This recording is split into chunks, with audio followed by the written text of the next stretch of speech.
Siéntate a mi diestra hasta que ponga a tus enemigos por estrado de tus pies.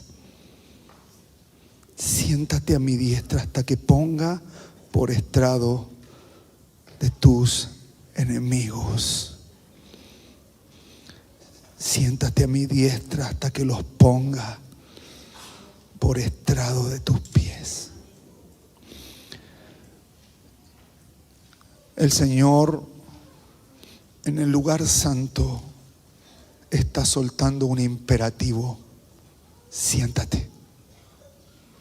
No es una opción. Va a venir la aflicción. Va a venir el juicio. Va a venir el juicio de emboscada. Y un juicio de emboscada es algo que nos va a pillar sin salida. Porque lo que el Señor quiere activar en este lugar es el clamor. Los juicios de emboscada es una orden que el Señor ha dado. Y en esa orden está implícito el siéntate. Siéntate. Aprende a vivir ese proceso en tranquilidad.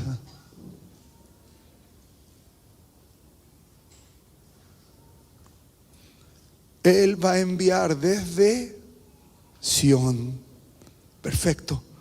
Pero para que Él envíe desde Sión, ¿qué tiene que pasar? ¿Dónde tenemos que estar sentados?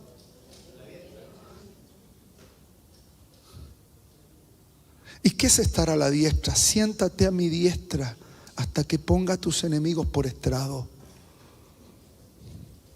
Es poner al Señor Jesucristo a la diestra en gobierno.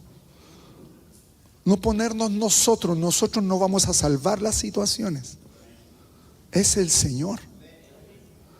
Ponerlo a la diestra. Pongámoslo a la diestra. Aprendamos. Esto es un aprendizaje del lugar santo. Este es un aprendizaje de un sacerdocio perpetuo. Esto es una revelación de un sacerdocio perpetuo. Esta es la forma de conducirme en un sacerdocio perpetuo. Siéntate a mi diestra. Pongamos al Señor a la derecha de las cosas que vivimos. Señor, toma gobierno. Toma gobierno. Y es en esa la condición. ¿Para qué? Para que Dios envíe desde ¿dónde? Desde Sión. ¿Qué cosa? La vara. ¿Por qué? ¿Por qué la vara? Yo le pregunto a usted, en el lugar santo, ¿puedes pelear? ¿Puedes enfrentar tú? ¿Por qué? ¿Por qué no se puede enfrentar uno en el lugar santo? ¿Por qué? ¿Por qué yo no puedo pelear yo con esos enemigos? ¿Por qué no puedo? Leilita, fuerte por favor. Porque son los enemigos de la casa. Porque son los enemigos de la casa. ¿Y qué contextura tienen esos enemigos? Son más fuertes que nosotros. Son más fuertes. ¿Y por qué son más fuertes? Porque son principados y potestades. ¿Qué es un principado? Son lo que tenemos nosotros que no podemos vencer. No. Que no podemos vencer. Iniquidades, no sé, lo que venga de atrás de generación en generación. Son cosas que se han ido construyendo generacionalmente. Por eso aquí la orden es: siéntate a mi diestra. Y aquí escuche, yo voy a enviar la vara. ¿Qué hace la vara? Me equipa. ¿Para qué? Para pelear. La vara me equipa. El brote. ¿Qué brote?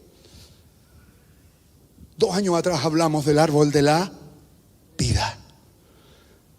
El brote es ese equipamiento del Señor sobre mi vida que me conecta.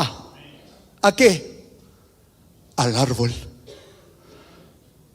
Y cuando yo me conecto a ese árbol generacional que es Cristo, el árbol genealógico de mi sangre empieza a desaparecer.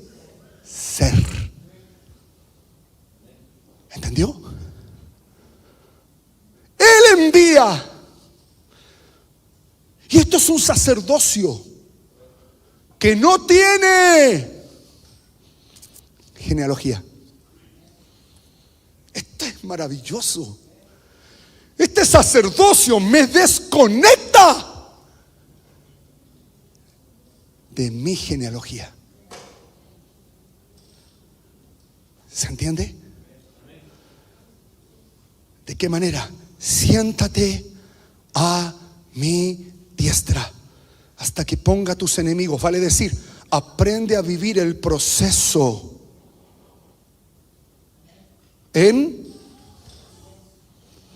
pero en silencio.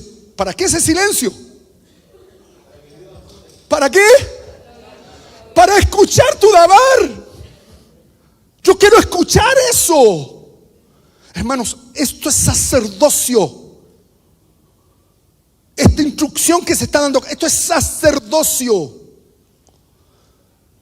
Es un sacerdocio que sale de un orden.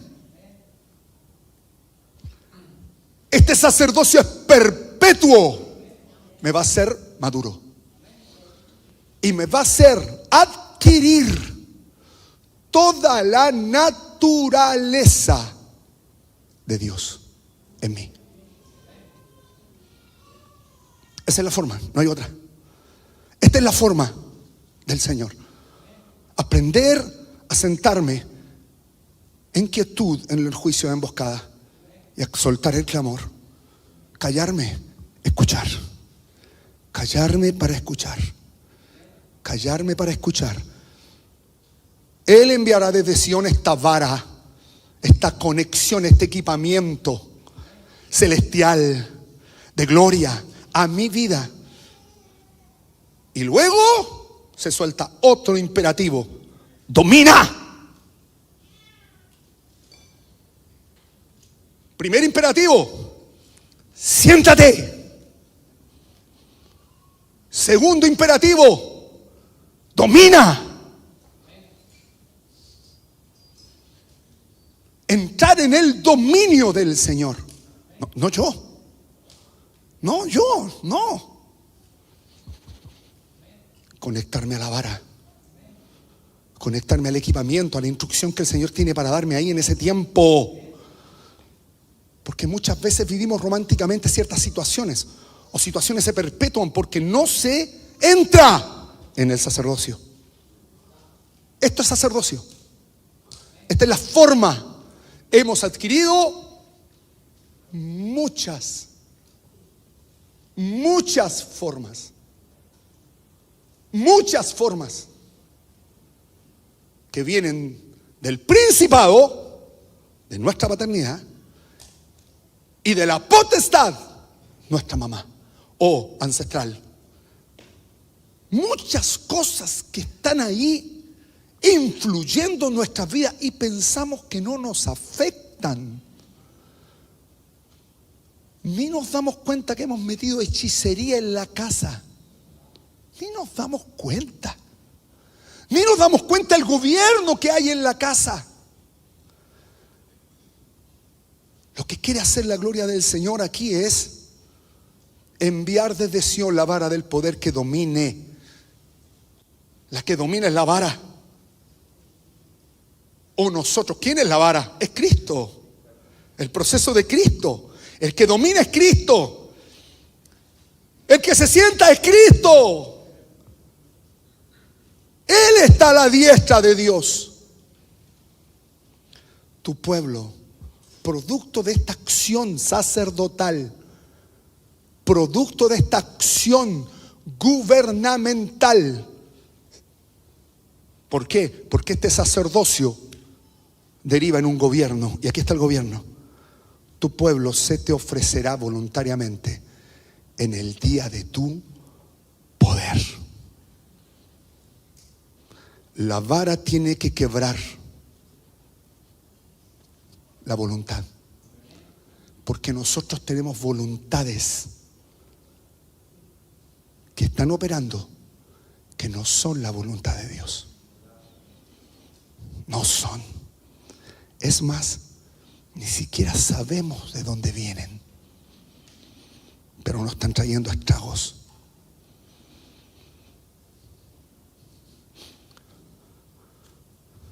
Tu pueblo se te ofrecerá voluntariamente en el día de tu poder, en la hermosura de la santidad. Desde el seno de la aurora, tú tienes el rocío de tu juventud. Esta palabra es maravillosa. ¿Por qué? Porque el sacerdocio de Malac-Sedec parte en el lugar. ¿Es un sacerdocio para niños? Tienes el rocío. Esto es maravilloso. El rocío significa la gracia y el poder, la gloria de Dios sobre esa etapa de mi vida. La juventud es una etapa maravillosa de gloria, porque es una etapa en que aprendemos a luchar. Somos equipados por un sacerdocio distinto para poder hacer frente a los enemigos. Amén. Verso 4, juró Jehová, no se arrepentirá. Tú eres sacerdote para siempre, según el orden de Melquisedec. El Señor está a tu perpetuo, perpetuo, perpetuo, perpetuo, perpetuo. ¿Entiende? El Señor empieza a sentarse perpetuamente, continuamente. Ya no solamente en el problema con mis hijos, no, en la situación laboral, también lo senté a la diestra. Siéntate a mi diestra, Señor, siéntate, siéntate. Yo necesito aprender tu proceder. Procedemos de maneras que son incorrectas, que están grabadas de una manera incorrecta. Y el Señor quiere establecerlo de Él. El Señor está a tu diestra, quebrantará a los reyes en el día de tu ira y juzgará entre las naciones. Las llenará de cadáveres. Empiezan a caer los empiezan a caer. Empiezan a caer. Empezamos a ver los cadáveres. ¿Y qué hicimos nosotros? ¿Les deseamos el mal? No, yo, decía el salmista, yo oraba. Lloraba. El Señor lo juzgó. El Señor lo juzgó. Yo le hice caso. Siéntate. Me siento. Siéntate a mi diestra, Señor. Yo me callo. Aquí me callo. No, aquí no hablo, Señor. Manda tu dabar. Manda tu dabar. Tú manda tu dabar. Manda tu vara. Manda tu vara. Llévame al proceso. Yo dejo que este sacerdocio me empape. Me empape, me llene. Me llene de gracia. Quebrantará las cabezas en orden. Muchas tierras del arroyo beberán en el camino, por lo cual levantará la cabeza. El sacerdocio va a marcar el gobierno.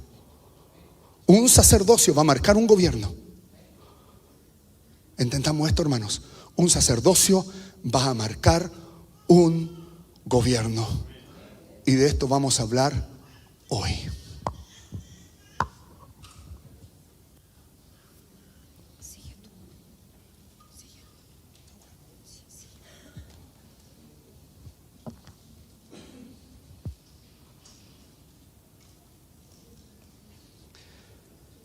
Bendito el Señor. Recién hablábamos de principado y potestad. Los principados, yo cuando era cabro chico pensaba que los principados, decía, porque Él es cabeza de todo principado, de toda potestad. No sé, wow, decimos, estas cosas son como monstruos grandes. Son como... Y siempre pensaba como me espirituaba. ¿Usted se espirituó de repente? Nos espirituamos de repente. Y hay cada fábula en relación a todas estas cosas que hemos escuchado, se han transmitido. ¿No le pasó de repente que estaba en una campaña evangelística a usted? Y estábamos en la campaña de Yabel y decían, oye, no, ponte a clamar porque están echando fuera demonios y se te puede pegar. Ay, yo pensaba, Señor, la cuestión. ¿No le pasó eso a usted? ¿Nunca? Los que éramos de allá, de algo viejo. Y que fue hermoso en su tiempo, fue glorioso. O dígame que no. Sí, cuando el Parque O'Higgins empezaba a clamar así, ¡wow! Era un jam, ¿sí o no? Era un rugir. Pero aquí el punto es el principado y la potestad. ¿Por qué el Señor marca este lugar? Este lugar lo marca. Estoy al revés. Estamos mal, hermano, final de año. Gracias, May. Era para allá. Principados y potestades. Príncipe, potestad. ¿Se acuerda cuando hablamos del libro de Jueces, cuando hablamos de Oreb y Sef, del lobo y el cuervo? ¿Se acuerda que hablamos de eso? El lobo, una potestad. El lobo, un principado. El cuervo, una potestad. ¿Cuál es la diferencia? ¿Cuál es la diferencia entre uno y otro? El principado toma gobierno en la tierra. La potestad se mueve en los aires. Y esto está relacionado con la paternidad y la maternidad. Muy relacionado con eso. Los hijos van a agarrar del padre y de la madre, sí o sí. Y ahí viene algo. Por eso que el Señor toma el cetro. ¿Para qué? Para quebrantar estas cosas que se vienen marcando en las generaciones. Se vienen marcando. Y el punto aquí es entender cómo el Señor quiere desbaratar los principados que se mueven en nuestra vida y las potestades. El principado está relacionado con el fundamento. Por eso que la gracia apostólica viene a quebrar los principados, poniendo el fundamento. Por eso Pablo decía, yo pongo el fundamento. Hay que sacar fundamentos que no están bien puestos y hay que establecer el fundamento de Cristo. Pero ¿de qué manera una potestad viene a influir en la vida? Y ahí está la mamá. Porque la potestad está relacionado con el ambiente, los aires. ¿Qué ambiente le generamos a nuestro hijo? ¿Qué ambiente? Veíamos una foto de Luis, que va a ser papá, con la Meli. ¿Dónde está la Meli? Allá, mi hijita linda. Y ponían una foto aquí y se le veía la guatita. Y la Meli le hablaba y la chiquitita, pum, pum, pum. Súmale si a eso le agregas cánticos espirituales, palabras. Le empiezas a crear y ahí está la mamá. ¿Quién es la que cuida de la potestad de la casa? La mamá. ¿Quién es el que cuida del fundamento? El papá. Porque por ahí vienen estas cosas que se empiezan a enraizar. Y esto pasó en Israel. Esto pasó en Israel. Que debiendo haber entrado en un sacerdocio, que hablamos de Elí, ¿se acuerda de Elí? Que debió haber tomado este sacerdocio, porque su nombre significa elevación. Vale decir, un sacerdocio según otro orden. No cambió el orden. No cambió. Y este sacerdocio, según Melquisedec, empieza a estorbar a los hijos. ¿Por qué? Porque los hijos en el lugar santo se forman.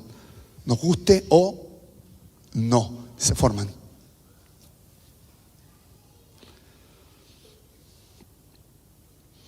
Y este sacerdocio da a luz un gobierno. ¿Por qué? Sí, pues da a luz un gobierno. Porque tenemos a un Elí que genera un tipo de sacerdocio que dio a luz una generación sin gloria. Muere la generación, pero también son tocados los hijos. Icabod,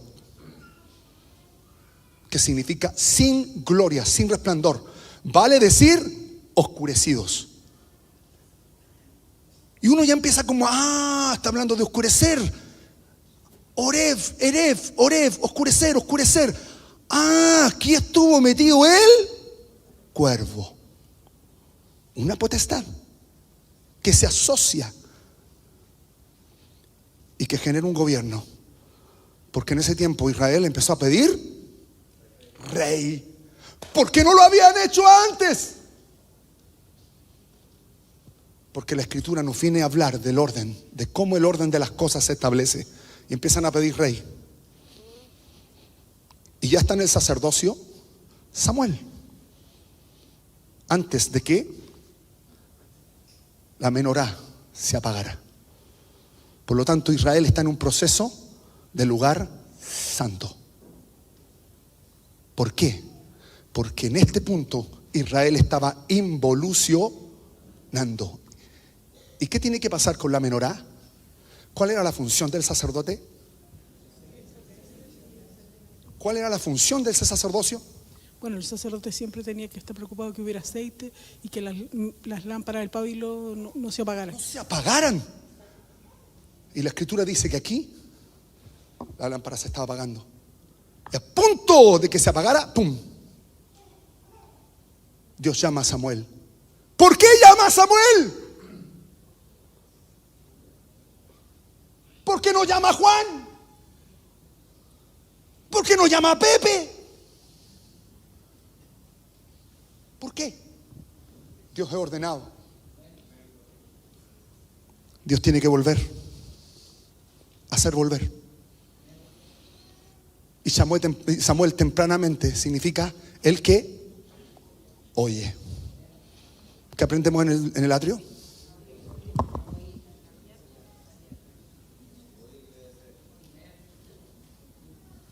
Y toma a Shammah y lo mete en el sacerdocio.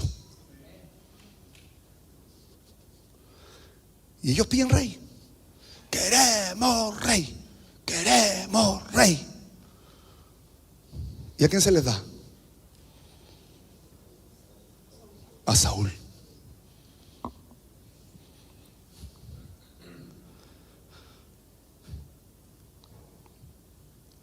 Si nosotros empezamos a chequear la genealogía de Saúl, la vamos a tocar y la vamos a buscar en el libro de Primera de Samuel 9. Esta genealogía es muy especial,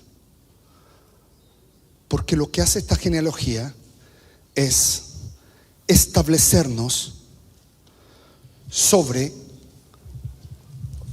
lo que viene pasando en las generaciones. Y como diría un colegial, en esta disertación yo los dejo con mi compañera pastora Anita. Ella va a seguir hablando de esto. Gracias, compañera.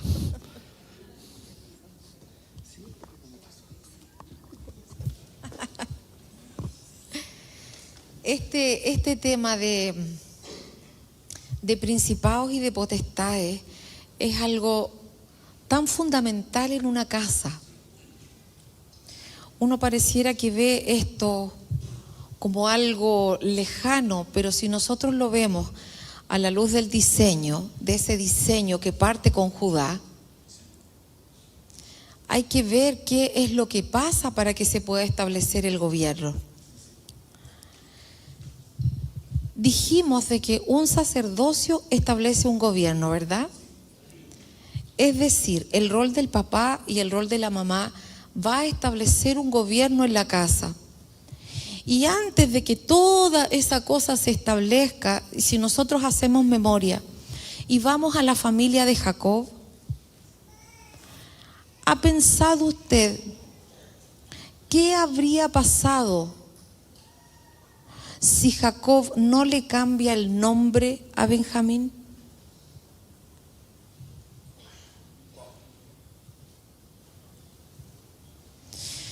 Si este proceso termina en que Raquel da a luz a Benjamín, pero lo da a luz como Benoni,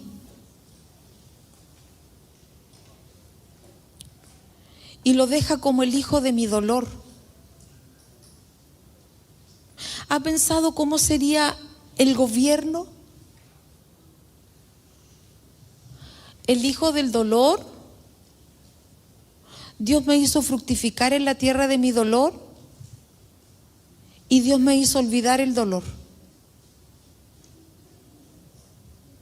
Ese sería el gobierno de la casa. Y el gobierno estaría, en la diestra estaría el dolor. Entonces, cuando el Señor está mirando en que se establezca el diseño del tabernáculo, Él está viendo no solamente de que tiene que cambiar Benjamín, sino que si no viene este proceso sobre la madre, queda el dolor a la diestra. Entonces, cuando el Señor está hablando de que toca la vida de Raquel, está pensando en el diseño, en que en el diseño esté Benjamín, el hijo de la diestra, no el dolor. Esa es la importancia de la maternidad. Pensemos en este contexto. ¿Cuál es el contexto? El contexto está en que Lea compite constantemente con Raquel. Ya hay una disputa. Ese es el ambiente de gestación de José y de Benjamín, un ambiente de disputa. Por eso es que no es raro de que cuando José nace, no solamente por sus sueños los hermanos le tuvieran envidia. Es que el papá no amaba a Lea. Y es una disputa constante. ¿Cuál es la mejor? ¿Cuál es la mejor? No es que yo tengo más hijos, no es que a mí me ama, pero yo tengo más hijos, pero a mí me ama. ¿Me muero o me das hijos? ¿Cuál es el ambiente que nosotros generamos en la casa? Nosotros le ponemos a los hijos, tienes que ser el mejor. ¿Sabes por qué te lo digo? Porque en la Biblia en ninguna parte dice que tenemos que ser los mejores. Lo que dice en la Escritura es que si nosotros obedecemos los mandamientos, los preceptos, las ordenanzas que yo te mando hoy, entonces tú vas a ser cabeza, pero no dice el mejor. Lo que nos enseña y nos manda es sean santos. Pero nosotros desde pequeñitos, no, tú tienes que ser el mejor, porque tú eres hijo de Dios. Ese invento lo sacamos nosotros. Lo que nosotros tenemos que hacer con nuestros hijos es dignifica al Señor con lo que haces. Tú diste tu mejor esfuerzo para estudiar, dignificaste al Señor. Esa es la nota que dignifica al Señor. ¿Por qué? Porque nosotros desde pequeñitos les decimos, tienes que ser el mejor porque eres hijo de Dios. No, no es así. Empezamos a inculcarle la competitividad. Entonces, ¿qué es lo que pasa después? Si no son el baterista principal, que estoy poniendo un ejemplo porque está Ricardo, entonces estamos mal. Y empieza el celo.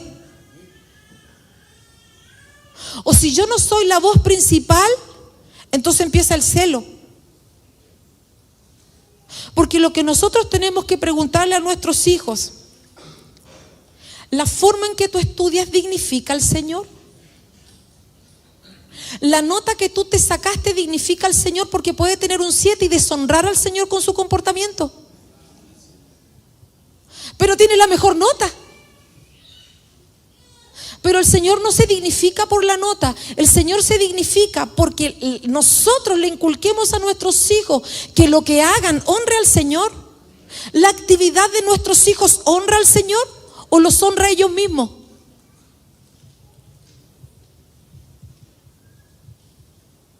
¿Cuál es el ambiente? Porque el ambiente entre Lea y Raquel era un ambiente de competencia.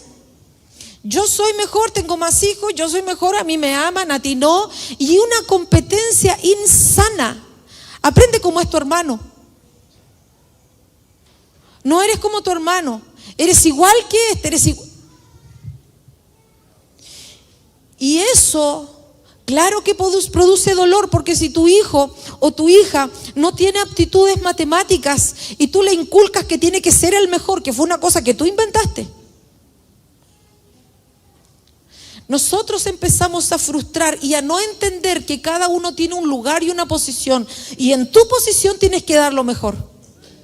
En tu lugar tienes que dar lo mejor, porque puede ser, y vuelvo a lo mismo, que a lo mejor no le da para un 7, pero su comportamiento dignifica al Señor. Y lo que a nosotros nos tiene que importar es que Cristo sea exaltado.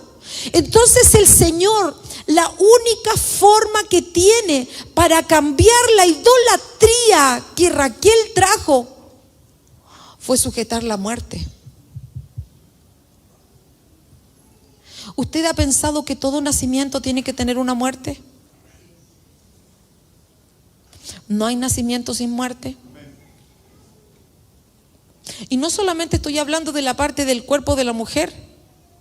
Estoy hablando de la muerte a tu prioridad, porque ya no vas a dormir lo que quieres. La muerte a tu plan, porque ya tienes un ser que cuidar. La muerte a toda tu proyección, y entender que el Señor se glorifica en las generaciones. Pero las cosas no afloran como perlas si no hay muerte. No hay. Por eso es que nosotros no salimos de un suspiro.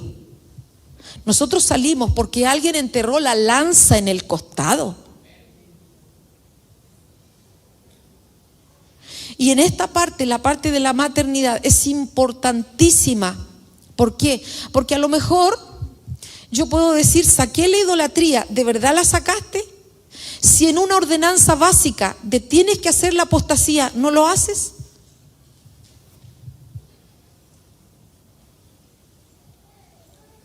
¿Por qué es antojadizo que hagas la apostasía? Porque si no estás bajo la potestad de la reina del cielo, pero como que no lo entiendes. Y las personas que lo hacen empiezan a darse cuenta de que empiezan a avanzar. Porque a veces hasta los matrimonios están casados en eso, y la mujer sigue subyugada y no entiende por qué le pasan cosas feas, y es porque no haces lo que se te dijo, vas.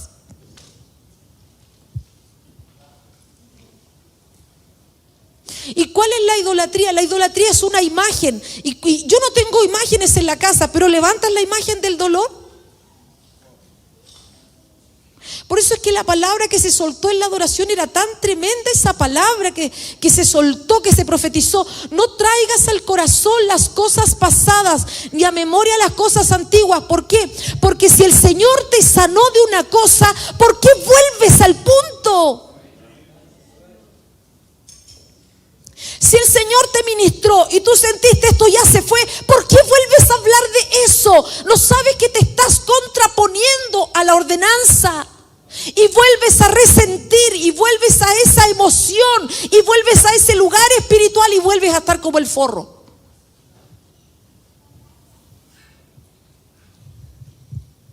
Porque cuando el Señor te sana, Él te ministró, pasaste el proceso, Él hizo algo contigo, para y avanza.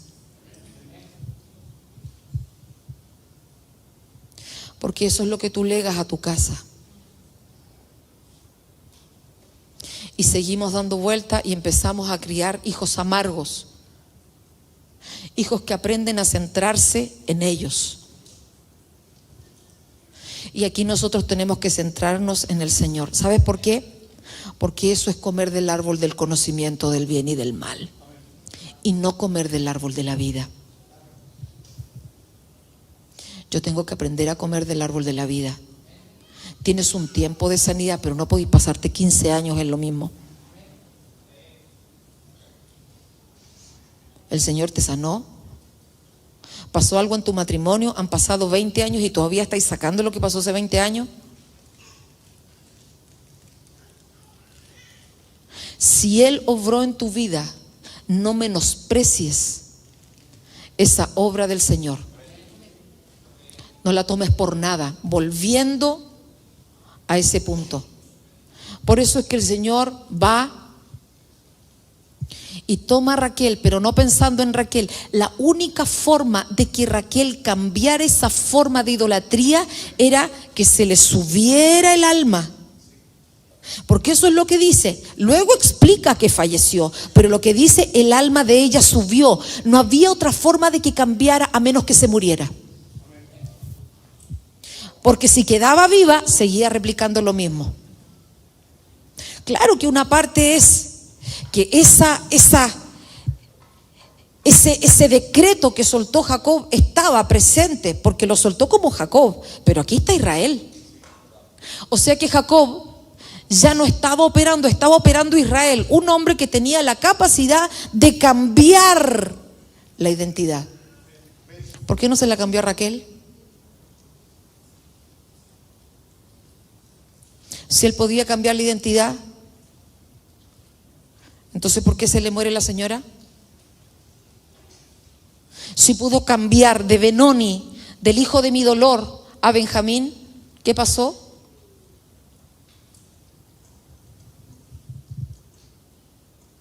La única forma, el Señor sabía que la única forma de que esto cambiara y se dejara de soltar.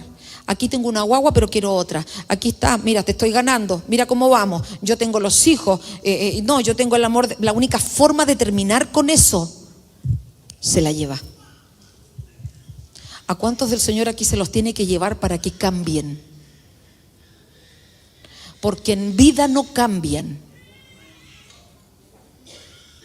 Entonces los problemas y las peleas de la casa parten del año 1, que en el año 1 me hicieron eso, que mi papá y ahora es mi esposo, que mi mamá y ahora es mi esposa, que me abusaron. Oye, si a todos nos abusaron. Todos tenemos algún grado de daño. Entonces que vuelves a vivir una situación similar y te conectan. Oye, si todos vamos a vivir situaciones que nos conectan con el abuso. Pero cuando nosotros cambiamos la mirada y miramos al Señor, y no quiero ser pesada contigo, iglesia, pero alguien te tiene que decir, para, por tu casa.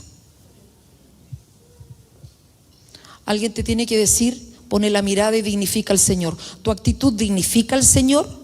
El que traigas el pasado dignifica al Señor. Ahora, ¿qué hubiera pasado si Jacob no es transformado en Israel? ¿Qué hubiera pasado si Jacob, cuando tiene que pasar el valle de Jaboc, dice, ¿sabes qué más? Estoy cansado de prueba tras prueba. ¿Hasta cuándo termina la limpieza? ¿Hasta cuándo termina el trabajo de Dios? ¿Qué pasa si Jacob se cansa?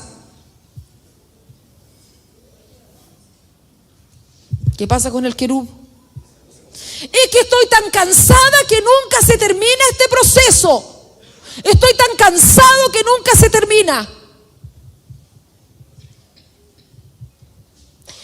No te quiero decir lo que te quería decir para no dañarte.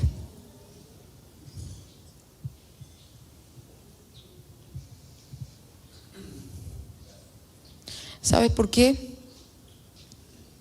Porque si los hijos se quedan en Benoni, es porque el marido no tuvo el encuentro con el Espíritu de Dios. Entonces no tiene la capacidad de cambiar la identidad de los hijos. Es que si el marido no tiene esa revelación de Dios, no esa cosa, ¡ay, yo soy el sacerdote y todos los monos me obedecen! Tú no tienes idea. ¿Y qué va a hacer la mujer que no tiene un marido cristiano? Por tu conducta casta puedes heredar fe. O sea que hay solución para los dos lados. Pero si el hombre no tiene claro y no tiene ese encuentro con el ángel, entonces el hijo se queda en Benoni. ¿A que tu mujer no se sujeta? Seguro que tú no te sujetas al Espíritu de Dios. Y si tú no te sujetas al Espíritu de Dios, porque ¿sabes qué? A veces dicen que las mujeres son las copuchentas, y fíjate que los hombres no le hacen nada de mal. Buenos pa'l cagüín.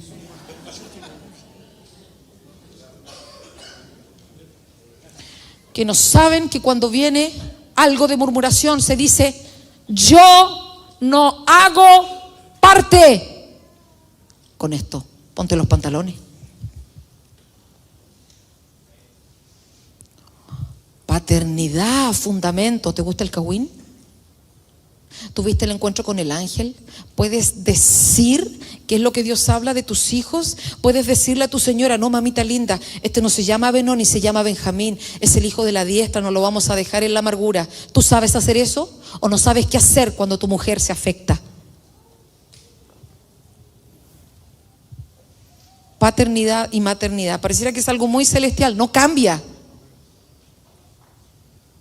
Y los padres de familia debieran ser los primeros en tener ese bautismo del Espíritu de Dios.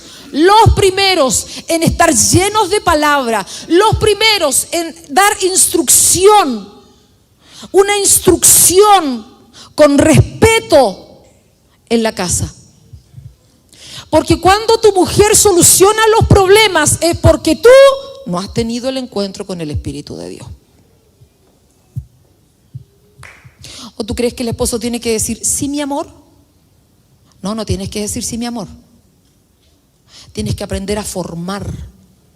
Pero para aprender a formar, tú tienes que tener claridad de cuál es el fundamento de la casa. O sea, tú tienes que conocer, oye, Israel. Y detectar dónde está la amargura. ¿Ves que hay tantas cosas que tenemos que cambiar nosotros? Porque para que el gobierno de Benjamín se ponga a la diestra, la amargura no puede estar. No podemos entrar a este diseño con amargura, con dolor. Por eso el Señor en este diseño tiene que tratar con la maternidad. Pero no seamos injustos, vámonos a la paternidad. Porque la paternidad también tiene su parte. Y aquí es donde llegamos a Saúl. Fíjese que cuando llaman a Saúl, Saúl dice, ay, es que mi casa es la más pequeña. Mi casa es la más pequeña. Y había una cosa en la que tenía razón. Y era que la tribu de Benjamín era la más pequeña de todas las tribus. ¿Sabe por qué? ¿Sabe por qué esa tribu era la más pequeña de todas las tribus de ese tiempo, cuando cada cual hacía lo que a su visión le parecía bien? ¿A qué me refiero con su visión? Dios me habla a mí y no me sujeto a nadie. Es que los pastores están tan ocupados. Oye, esa frase se ha multiplicado. Los pastores no tienen tiempo, tienen otras cosas que hacer. Sujétate. Lo que pasó para que Benjamín sea la tribu más pequeña en ese tiempo, cuando llegamos al tiempo de Saúl, que Saúl, este rey, que fue escogido según el allín del pueblo, a mí me parece que vamos a votar por quién es el pastor.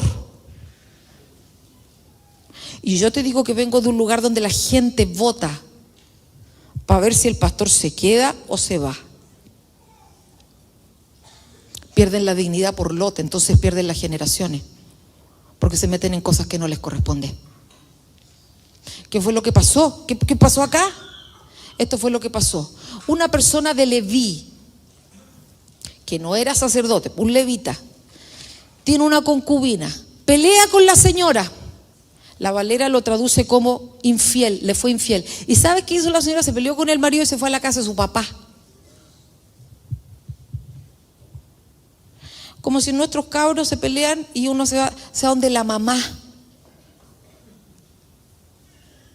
Entonces después todos se van contra el yerno y empiezan a producir quiebres en el matrimonio, porque hay que tratar las cosas, y cuando hay problemas hay dos, no hay uno, hay dos. Entonces, ¿qué pasa? Él la va a buscar, te fuiste para allá, mijita, volvámonos para la casa, y el suegro le dice, quédate un día, quédate 2 días, quédate 3 días, quédate 5 días. Finalmente él decide, no, me voy con mi concubina. Cuando se va, el criado, porque él llevaba un criado, y le dice el criado, ¿por qué no nos quedamos a alojar acá donde los jebuseos? Y el levita le dice, no, nosotros no nos podemos quedar ni en cananeo, ni jebuseo, ni en eteo, esa es traducción mía, ni en heveo, porque a todos esos tenemos que destruirlo, no podemos. No, nos vamos a ir a un lugar donde está la tribu de Benjamín. Cuando se va para allá, se quedó en la plaza y nadie lo invitó a alojar. Se quedó a dormir en un banco en la plaza. Como que acá le pasara algo a alguien y nosotros somos ajenos. Bendito el Señor que no pasa, porque cuando hay necesidad todos nos ayudamos. Pero en ese caso no pasó así. Y alguien de Efraín, no de Benjamín, de Efraín, le dice: vente a alojar a la casa. Vente a alojar a la casa. Estamos hablando de Benjamín, no te pierdas. Benjamín. Un levita va a alojar donde Benjamín. Benjamín no le da alojamiento. Y uno de Efraín que vivía ahí le dice: vente a alojar. Cuando llega la noche, empiezan: sácanos al hombre, porque queremos tener relaciones sexuales con él. A Benjamín, Gemini, dos partes. El dueño de casa, el anciano, le dice: no, por nada de la vida, no, por favor, no. Les paso a mi hija es virgen. ¡Qué cabeza! Les paso a mi hija, hagan lo que quieran con ella, pero a este hombre no lo toquen. ¿Sabes qué hace el hombre? Toma a la mujer, la saca para afuera. Los benjaminitas se la llevaron, la violaron hasta el amanecer.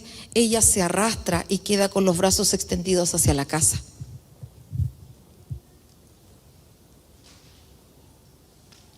Hombres malvados de Benjamín, Gemini. Cuando se levanta el levita al otro día, la ve con los brazos extendidos hacia la casa. ¿Y sabes qué le dice? Levántate porque nos vamos.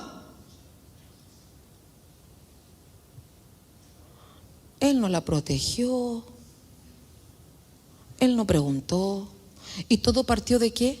De que ella se fue a donde no tenía que irse. Pero ¿para qué vamos a pelear? ¿Te fijáis? Es mi hija y tú eres un mal yerno. Es mi hijo y tú, como no era, no servís nada. No, si tu hijo también las hace.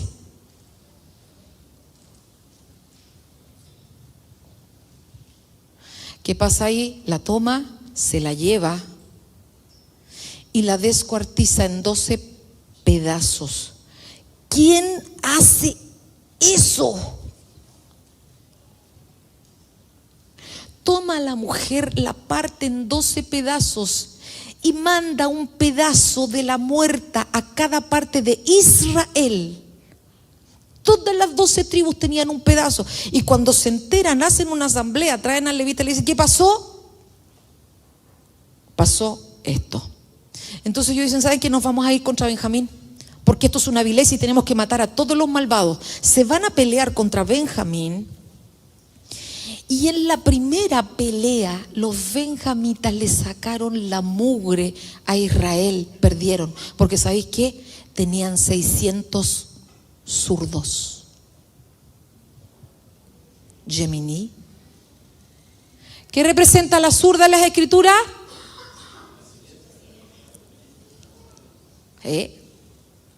Eran tan diestros estos 600 que decían que al soltar con la onda podían matar una mosca con la piedra.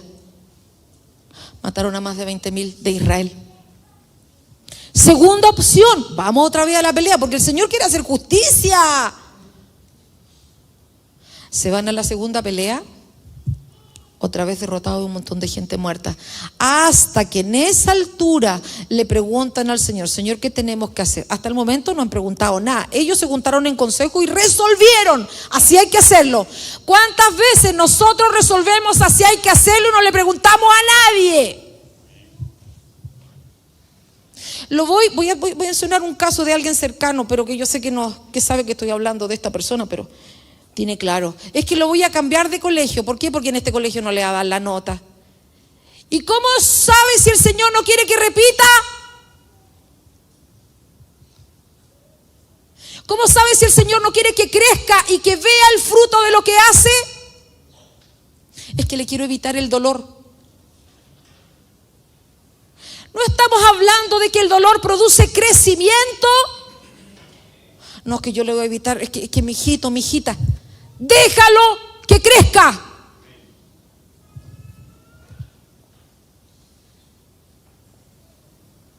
Entonces recién aquí ya han muerto un montón, 20.000 en el primero, no recuerdo el segundo, ya han muerto un montón, preguntémosle al Señor. Y el Señor ahí les dice, sí, anda.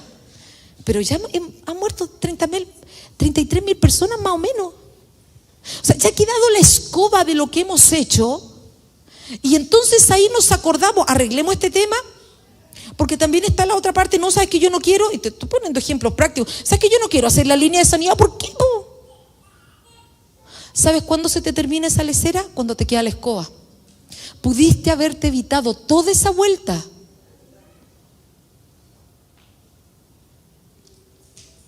Y seguir tus procesos. Y que tus hijos vean que la prioridad es el Señor, no la carrera, no lo que sea, el Señor. Y ya con esto, entonces, ¿qué es lo que pasa? La tercera vez van al ataque de Benjamín, hacen una emboscada y los mataron. Por eso era que la tribu era la más pequeña.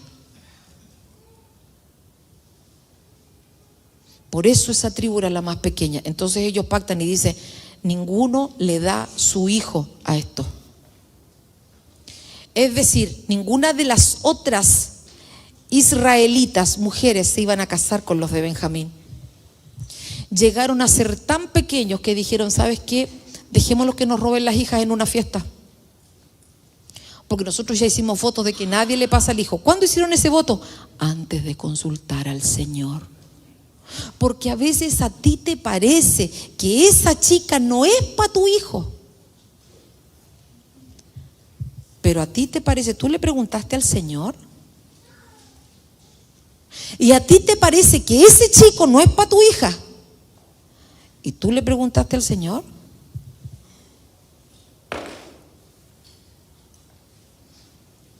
¿A quién le preguntaron?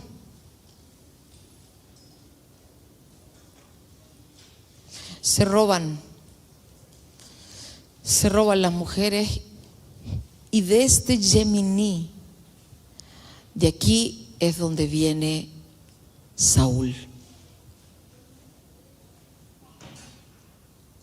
Si el Señor no trata con la amargura que nosotros tenemos, y te digo que nos inspeccionemos, ¿sabes por qué? Porque si tienes tanto problema con la gente, ¿no será que tu hablar tiene algún problema?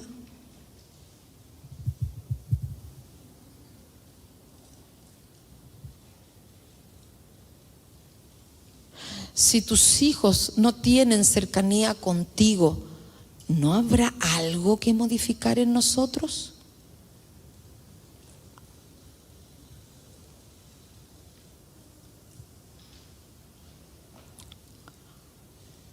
Y si el Señor nos sanó,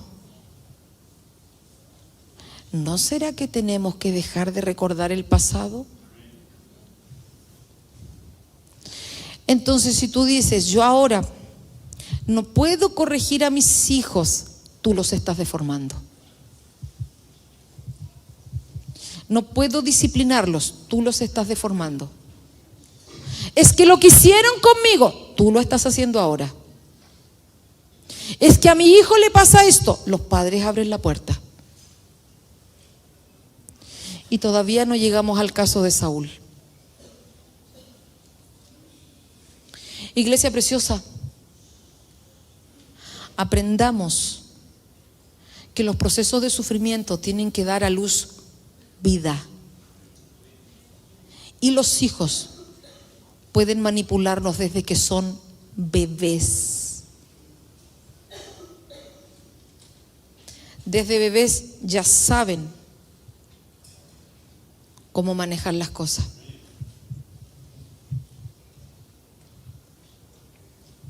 Que como la pastora no tuvo hijos, entonces cree que es fácil. Yo no estoy diciendo que sea fácil. Pero lo que te estoy diciendo es que tenemos que enmendar lo que hemos hecho mal. ¿Por qué? Porque nosotros criamos bastardos si no formamos. Tus hijos no son pensionistas, son hijos. Y las mujeres, aunque no nos guste, por lo que nos hicieron allá, tenemos que aprender apego. Ay, es que no me gusta que me abracen. Pues te tiene que gustar. Es que a mí no me gusta darle besos a mi hijo. ¿Qué quieres? ¿Perderlo? Una vez que son grandes, ya pasó el tiempo, pero tú puedes ser cercano a ellos. Pídele al Señor que te enseñe cómo llegar al corazón de tus hijos. ¿Cuántos tienen papás de harta edad? De harta edad, papás que tienen sus papás que sean de 60 para arriba. ¿Cuántas veces llamas a tus papás? ¿Cuántas veces te gastas una tarde con ellos? ¿Cuántas veces vas a visitar a tu mamá que es anciana o a tu papá que es anciano? ¿Lo haces? Te aseguro que aquí hay gente que no lo hace. ¿Basta una vez al mes? No, es que los viejos hablan mucho. Siembra eso. No, que a mi mamá hay que repetirle 10 veces las cosas. Siémbralo. Eso te espera a ti. Tenemos una cultura que no reconoce a los ancestros. Y tenemos que aprender a reconocer.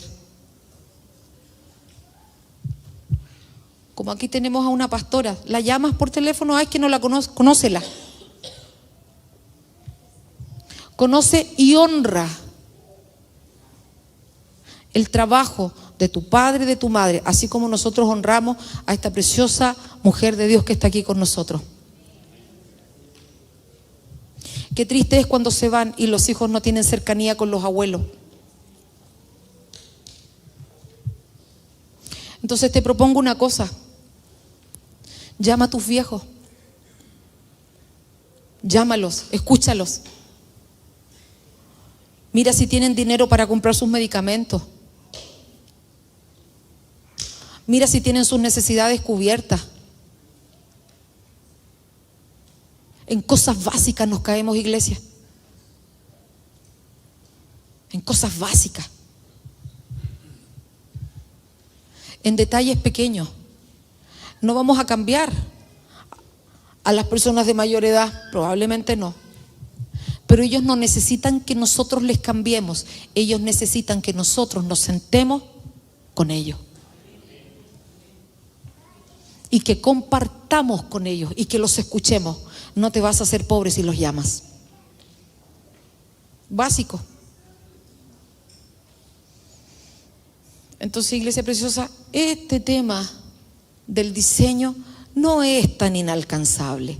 Parte diciendo, deja de ser amargo, deja de ser competitivo y deja de permitir que tus hijos hagan lo que quieran, porque si tú no los incomodas, tú los haces bastardos.